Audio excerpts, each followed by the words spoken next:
Our next guest is a new tackle transfer from Oklahoma State. He knows what it's like to play in the Big 12 already.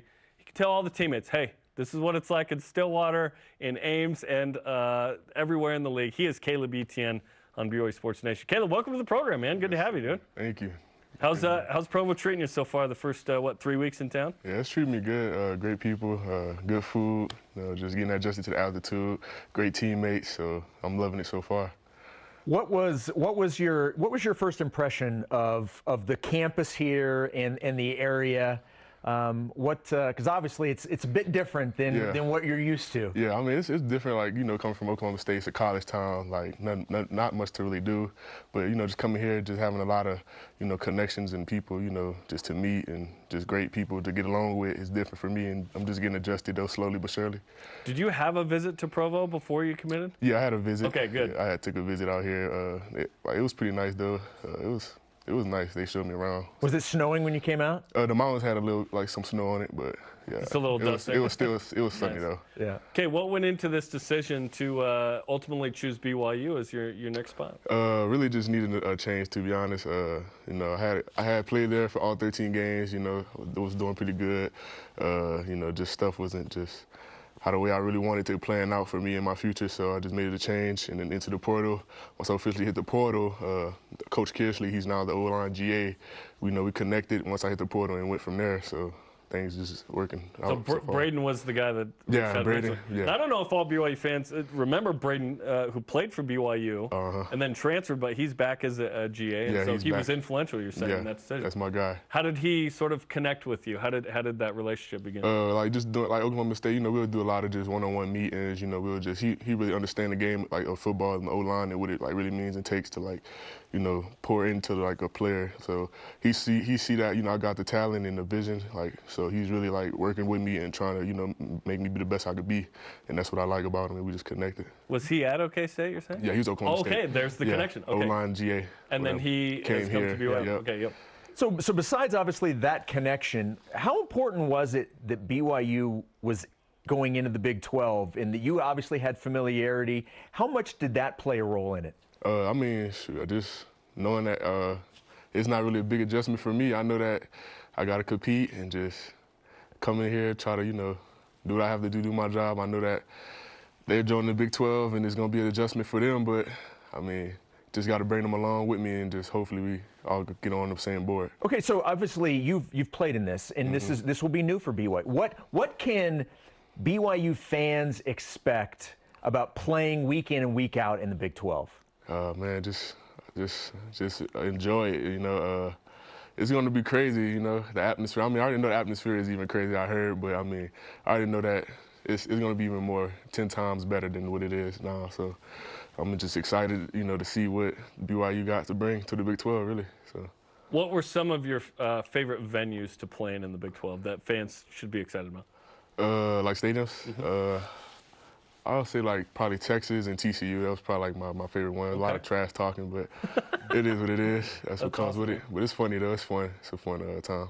How closely did you pay attention to the schedule release to find out when BYU and Oklahoma State were going to play? I mean, I already knew. Once I saw that on the schedule of Oklahoma State, I said, okay, they play BYU. And then I came here oh yeah, we play them too. So it's all right, it's not. I'm ready, but it's I ain't really worried about it, because I already know what to expect. I've been going against them since I've been there. So I mean, I already know it's going to be a lot of trash talking, like I said. So we're just going to have a good game, really. It's the regular season finale, Thanksgiving weekend. Yeah, it's going to be a big one. That's going to be a lot of fun. And you win that, you're in the Big 12 title. That's what we're hoping, right? Yeah, most definitely. Okay, let's talk about kind of what you bring to the table. Obviously, what's your height and weight right now, by the way? 6'8", 330. 6'8", 330. Yeah. Were you big when you were little? Yeah, most definitely. My mom said when I was in the wheelchair, not in the wheelchair, but when I was in the stroller, I used to just push my own self on my feet. So I said, I believe it. But, were you always kind of, offensive line in football, or did you play other positions? I just play O-line, just offensive line. Always O-line? Yep. Gotcha. O-line. And tackle, has that been where you played? Yeah, tackle, yeah. When I was playing Little League, I was playing center, I believe. I was playing center, and then I went to guard, then tackle, and I just stuck with tackle ever since. So. What do you love about being a tackle? Because you started as left tackle at Oklahoma State. Yeah, I mean, it's really easy for me, so because I got the range and the length to play that position, so I mean, I love it, to be honest. I mean, I get to just put guys on the dirt and just have fun, really. have a better advantage at my position, at that position for me. So let's talk about you personally. Talk about where you're from, you know, kind of your path to football, and you know, just a little bit about you. Yeah, so I'm from New Orleans, Louisiana. You know, grew up there. Got a brother, 2 sisters, mom, and then I went to Warren Easton Charter High School in New Orleans, Louisiana. Coming out of high school, you know, I didn't qualify to, you know, go to Ole Miss. That's what I was committed to coming out of high school. Didn't qualify, so I went to JUCO Community College and Fort Scott Community College in Kansas. Did 1 year there. Didn't have an O-line coach, which was hard for me, so I just played that whole season without an O-line coach. I just went out there and just was going out there what I already knew from high school, I guess. So, and then you can put player coach now on your resume. Yeah. Basically, might as well. And I just did a season there, and then after the season was over with, you know, it was just unorganized, and I just had made another transition. I had transferred to Butler Community College, ended up just working out, you know, getting my classes, trying to get ready to graduate, get ready for the next level, and it worked out well for me, and ended up coming to Oklahoma State, and I was like 360 when I was in Butler Community College, and then when I got to Oklahoma State, I lost all that weight. I was like 325, so I had to, you know, just redshirt that year out, and then lose all that weight, learn, get in the playbooks, get a lot of mental reps at, you know, just the plays and all that. So it was a grind for sure for me, like, and then now I'm up here, so hopefully I call this my home. How does one lose 35 pounds? How does it feel? Yeah, and how do you do it? I don't know. It was a lot of running, a lot of hard work. You know, just had to change the diet up really. So, but I did it. What do you eat now? I don't know. I just eat the same thing pretty much. I just try not to eat too much of it. Yeah. What is a typical day diet-wise for you? Sure, I wake up, I eat a banana first thing in the morning. That's my favorite fruit, a banana. Then they cook for us like here in the weight room, so I eat whatever they have, you know, made up for us, some chicken breast and some rice. And then I'll probably just wait till like 4 or 5, 6 o'clock or something and eat again, and probably just snack on some fruit like throughout the night and then go to bed. Okay, that all sounds very, very healthy. What's the the guilty pleasure? What's the one? What's like, that one, if I see it, like, I'm in trouble. Yeah, it's probably like, it's probably like some, I don't know. I'm just like, I don't know, because I don't like sweets like that unless I really like just want to be fat, you know. But I mean, I don't know, some chips, or it's like I just eat some Lifesaver gummies, or, you know, some chocolate Hershey's. I just start just getting anything, to be honest, that's sweet, so that I like. Did you grow up an LSU fan? In New Orleans? Not really. I ain't really. No? Yeah, Just not really. Whoever, whatever. Yeah, whoever. You Saints fan? Yeah, I'm a Saints fan. Yeah. Yeah. How do you feel about our guy Taysom Hill? He's an athlete for sure. He's pretty good, like all-around guy, all-around player. So he's definitely a help out for the Saints, though. A lot of BYU fans are Saints fans because of Taysom Hill, and now Jamal Williams is there. Oh yeah. Who is perhaps the biggest personality in the NFL. He's a fun dude. Yeah, he's gonna be a great addition for them. I feel like with him and Alvin Kamara, so that's gonna be pretty good. I'm ready to watch them for sure. Who have you gotten close with here? You know, at BYU, teammate-wise, like who are you hanging out with? Who's the group that you're hanging out with right now? I mean, I've been around the O-line a lot, but really just I'm on the hip of Coach Kishley still right now, and I'm just solo by myself, just still getting the feel for everything. But I got another guy that was at Butler with, Darius Lassiter. He's gonna be here, I think, next week or this week. That's right. He was at Butler. Yeah, so me and him was pretty close. So probably when he get here, you know, we probably could just chop it up or whatever. What's it gonna be like to have 2 Butler Community College guys at BYU? It's gonna be awesome. Yeah, he know what it takes to, you know, be in JUCO and, like, you know how it feels like. So I mean, that's my dog, but. And I don't know if they told you, BYU does have offensive line coaches, which is exciting, right? Yeah.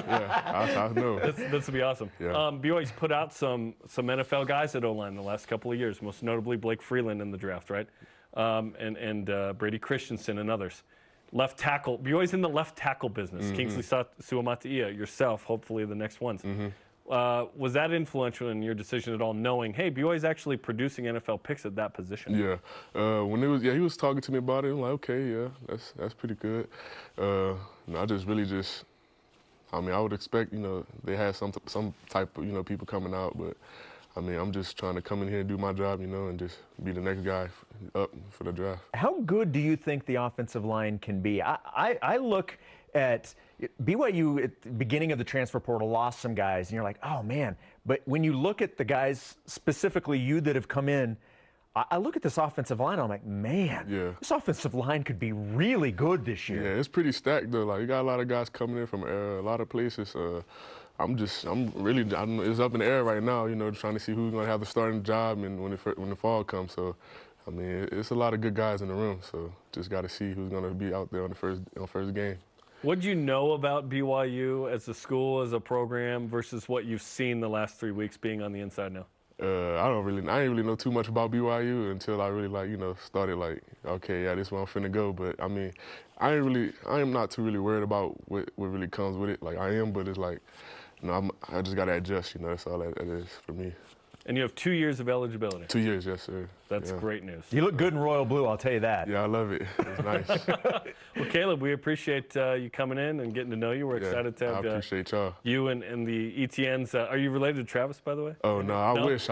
But everyone knows how to say your name because of Travis at Clemson and then the NFL, which is great. Well, thanks for coming in, and best of luck with everything. Thank you. Yes, okay, sir. Caleb.